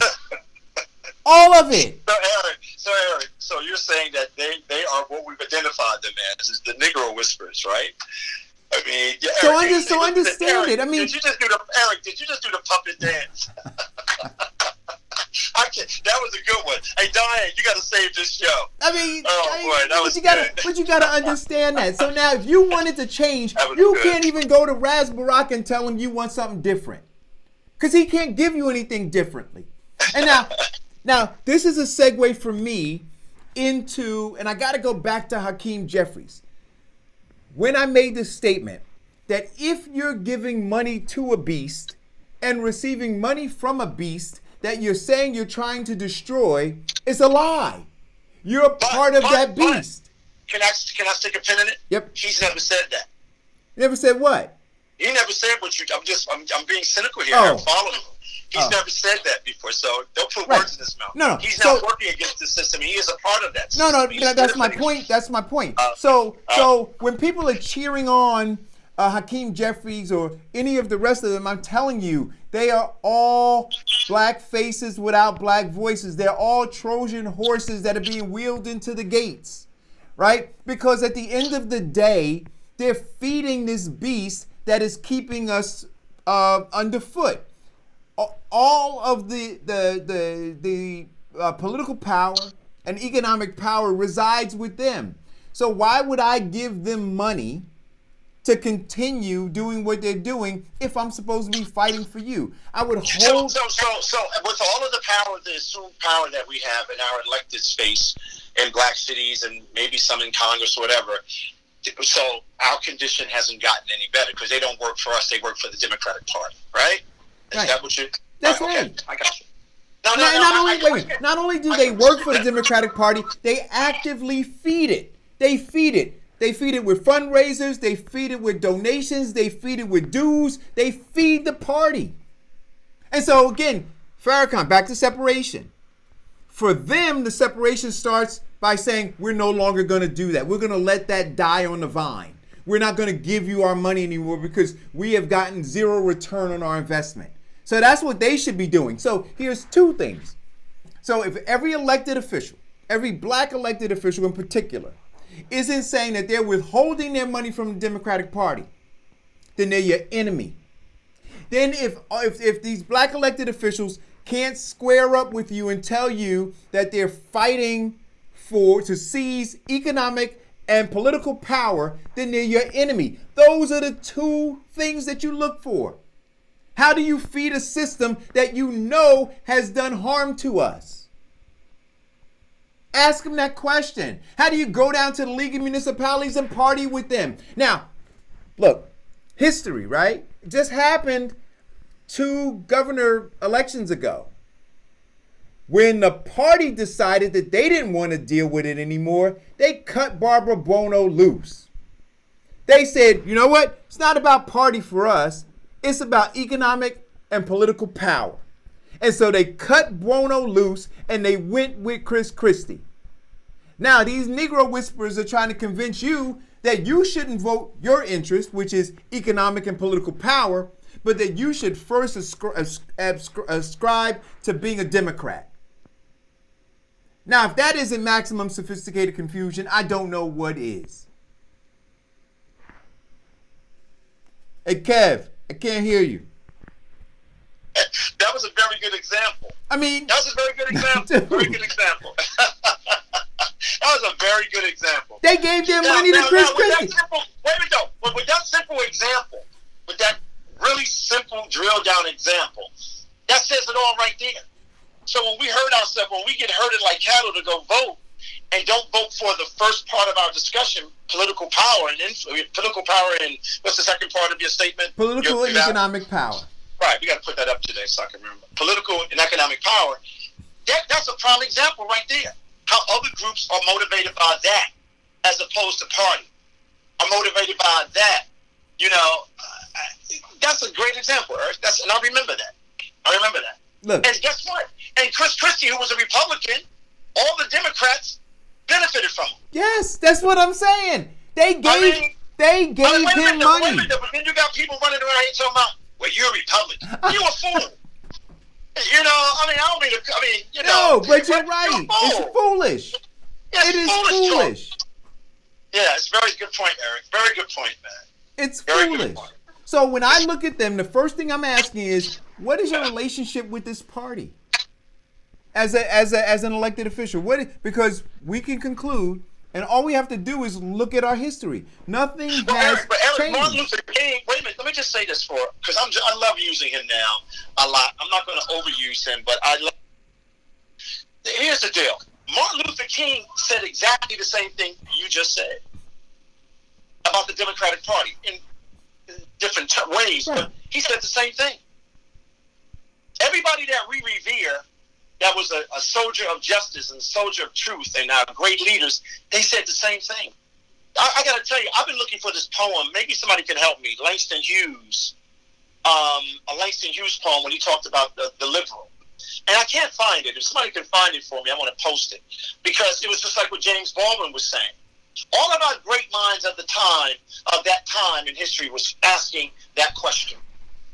What is our love affair with these people that are not in love with us? Yes. You know, why do we keep buying these social programs when we know, after we analyze them, they're only there to keep us trapped in poverty? And what does it mean to be black in America? Kevin, I told you, we're on hospice. We're in hospice. That's it. We're dying, and all they're doing is giving us some pain meds to keep us comfortable while we die. That's it. Nothing free more. turkeys and book bags. No, they don't. No. Nothing more. They're not trying to cure it. See, because curing it is what? Economic power and political power. That is curing what ails us. Anything other than that is nothing more. Is nothing more than them having you on hospice. So when they give you the turkey, when they give you the Christmas toy, when they give you the block party, when they come and they have the occupy the block. I mean, we can go down the list of things that they give you. And then that alleviates your pain momentarily because it distracts you. But it's not sustainable. Your condition has not changed and will not change until such time as we seize economic and political power. And as long as that politician, your mayor, whether it's Tony Voss, whether it's Ted Green, whether it's Dwayne Warren, whether it's Ras Baraka, are feeding the Democratic Party, which doesn't give a damn about you, you will never have economic and political power. Well, I can hear some people in their minds in other, not in our space, in weird space, but what are we supposed to do? Man, we got to vote for somebody. I don't know if you hear that stuff. We got to vote for the lesser. Come on, guys. I mean, really, I don't know if you ever hear that stuff. It's like it's like somebody stabbing me in my gut and ripping the knife all up to my chest. Oh, but you know what, Kevin? When it gets down to this, right? When we start having this conversation, you know what they do? Oh, well, we got to get rid of Trump. See, Trump becomes the bad guy now. Trump becomes the red ball that gets rolled into the room to create the ultimate distraction. You see, so now don't focus on your interest, which is economic and political power. Don't focus on that. You leave that to us. All we need you to do is show up and get rid of Trump.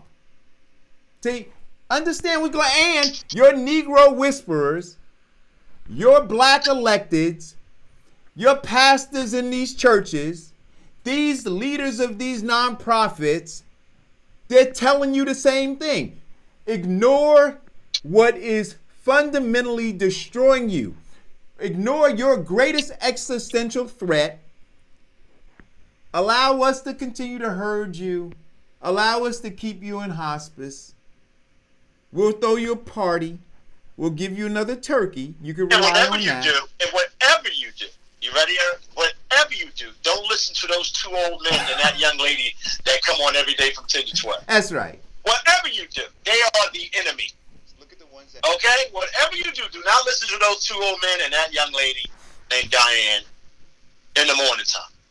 Because what they're offering you is to take you off of hospice. They're offering you true independence. They're offering you the great prosperity that people keep selling as, we call it garbage is hope. Right? So I just, as we talk about this, I've even gone through a change in my thinking. Like we really just drill down on it and we just keep talking. I don't care if you're uncomfortable. Really, I could care less. I ain't got a heart like Eric. Eric, I ain't got a heart. I really don't care. So at the end of the day, I want to keep talking about we're on hospice. I want to keep talking about the existential threat that's upon us right now in our own neighborhoods. I want to talk about, the barbarian inside the gate. I want to talk about all that. And then I can talk about a little bit of national politics. So let's talk about national politics before we get off this show. There's only 8 states that are going to make the president. I think it's 6. You probably correct me. I think it's 8 or 6 states. So all of the popular vote stuff, all of that other stuff, whoever can win those swing states, right, they win, right? Yeah. They win. Yeah. So now they got us all emotionalized. We're going to run to the polls, and we're going to be our hair on fire. We're going to get ready to Trump. None of your votes mean anything. Well, not for Trump, but these down ballot races. We got to stay on those things. We got to stay on those down ballot races, guys. Because that's where... I want to make another point. No, stay right there. You talk about the down ballot. What I'm saying to you, so it's going to be 6 states. Right. And everybody now is focused on those 6 states. Right. So you want to go down ballot. The down ballot discussion is critical for our survival. I actually agree with you on that. And we need to pay attention to these down ballot and these down ballot races. You got a school board election coming up. You got a gubernatorial election coming up. And just ask the question: has your life gotten any better? How is this move I'm about to make going to help us seize economic and political power? That's the question. The move I'm about to make, how is that going to help us seize economic and political power? Well, Eric, talk about the book. I've been cued by our producer that, we have to get off the air. Oh, wait a minute. Let me bring the book. Hey, listen, nobody wants to see 2 old men up until 12:30 now. All right, so I'm going to bring the image of the book up. There we go. There we go. The Willie Lynch Letter and the Making of a Slave.